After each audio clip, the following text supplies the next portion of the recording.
और आपको बताएं, शिक्षा मंत्री गोविंद सिंह डोटासरा का बड़ा बयान सामने आया है। सिलेबस हटाने को लेकर बड़ा बयान सामने आया है। कहा है, जिन मुद्दों को लेकर केंद्र में भाजपा ने राजनीति की, आज उसी सिलेबस को पाठ्यक्रम से हटाना आश्चर्यजनक। महाराणा प्रताप के मामले पर बोले मंत्री, कहा महाराणा प्रताप हमारे लिए भी महापुरुष हैं। पाठ्यक्रम में किसी भी प्रकार का फेरबदल नहीं किया जाएगा। सीबीएसई ने बिना किसी रणनीति के सिलेबस को कम किया। केंद्र ने अपनी विफलताओं को छिपाने के लिए हटाया सिलेबस।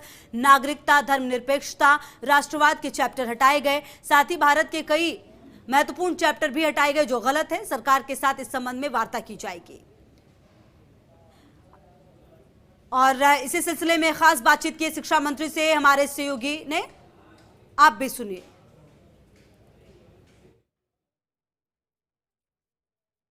स्कूली पाठ्यक्रम को लेकर राजनीति हमेशा से ही गर्माती आई है। इस बार सीबीएसई की ओर से कम किए गए 30% सिलेबस को लेकर राजनीति है अब तेज हो गई है। इस वक्त हमारे साथ मौजूद है प्रदेश के शिक्षा मंत्री गोविंद सिंह डोटासरा। उनसे बात करते हैं। मंत्री जी, अचानक से बीजेपी का यू टर्न लेना, क्या कहेंगे इसको लेकर? देखिए, बीजेपी की कथनी और करनी में हमेशा ही फर्क रहा है और इसी वजह से ये बातें बड़ी बड़ी राष्ट्रवाद की करते हैं और जब योजनाएं लॉन्च करते हैं तो ऐसे कहते हैं जैसे हम ही राष्ट्रभक्त हैं। पहले जितनी योजनाएं आज से लेकर के 60 साल पहले तक की जो प्रधानमंत्री आए योजनाएं लाए वो सब बेकार थी। मोदी जी जो ला रहे हैं सही है, इनका ये कहना होता है। लेकिन अब की बार तो बड़ा ही आश्चर्य है कि जो मुद्दे इनके चुनाव में बने रहते हैं, नागरिकता का मुद्दा हो, चाहे नोटबंदी का मुद्दा हो, चाहे राष्ट्रवाद का मुद्दा हो, उन सब चैप्टर्स को वो हटा रहे हैं। इसका मायना ये निकला कि कांग्रेस पार्टी, राहुल गांधी जी जो कहते थे कि आपकी कथनी और करनी में फ़र्क है, आप लोग छिपे हुए एजेंडे के तहत काम करते हैं, तो वो चीज़ें अब साबित हुई हैं। मैं समझता हूँ सीबीएसई या एनडीए गवर्नमेंट खुद मानने लग गई है कि ये मुद्दे नहीं उठानी चाहिए, ये बच्चों को नहीं पढ़ानी चाहिए। यानी उनका ये दोहरा मापदंड है, वो वास्तव में सबको आश्चर्य में डालने वाला है।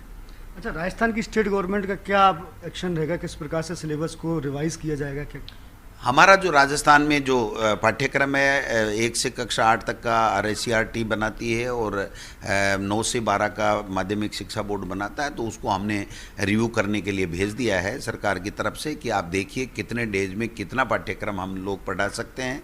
क्योंकि जब कोविड-19 के कारण से कोविड के कारण से जो डेज कम हो रहे हैं हमारे वर्किंग के, तो समीक्षा करवा रहे हैं। जो भी समीक्षा में रिपोर्ट आएगी फिर उचित समय पर उचित निर्णय लिया जाएगा। सर, महाराणा प्रताप को लेकर भी बीजेपी ने कई बार आपत्ति जताई थी पाठ्यक्रम में कि कांग्रेस ने छेड़छाड़ की। इसको लेकर क्या आप चाहेंगे? भारतीय जनता पार्टी जब भी कोई मुद्दा उठाती है तो छिपा हुआ एजेंडा रहता है और आरएसएस के इशारे पे उठाती है, उसके खुद का विवेक काम नहीं करता है।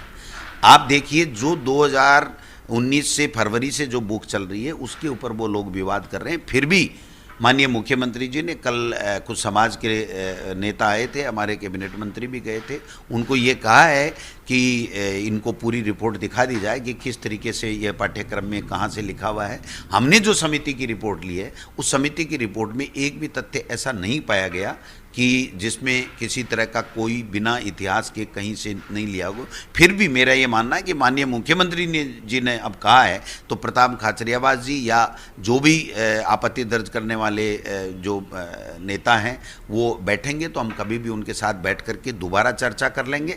निश्चित रूप से हमें कहीं कोई दिक्कत नहीं है। महाराणा प्रताप का शौर्य, उनकी वीरता, उनका लड़ाकपन, उनकी जो विशेषताएं, उस पर किसी को कोई आपत्ति नहीं। और महापुरुष तो वैसे मुख्यमंत्री जी ने कहा, मैं तो बार बार कहता हूँ हम सब के हैं। महाराणा प्रताप हमारे राजस्थान के, उनकी वीरता और शौर्यता कण कण में बसी हुई है। किसी को कोई आपत्ति हो ही नहीं सकती, कोई गलत पढ़ा ही नहीं सकता। मैं कह रहा हूँ, मैं नहीं, किसी की औकात नहीं है कि महाराणा प्रताप जी के बारे में कोई गलत बात करे।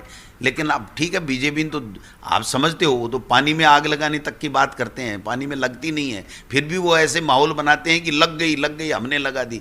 तो इसलिए उनकी तो क्या बात करूं मैं।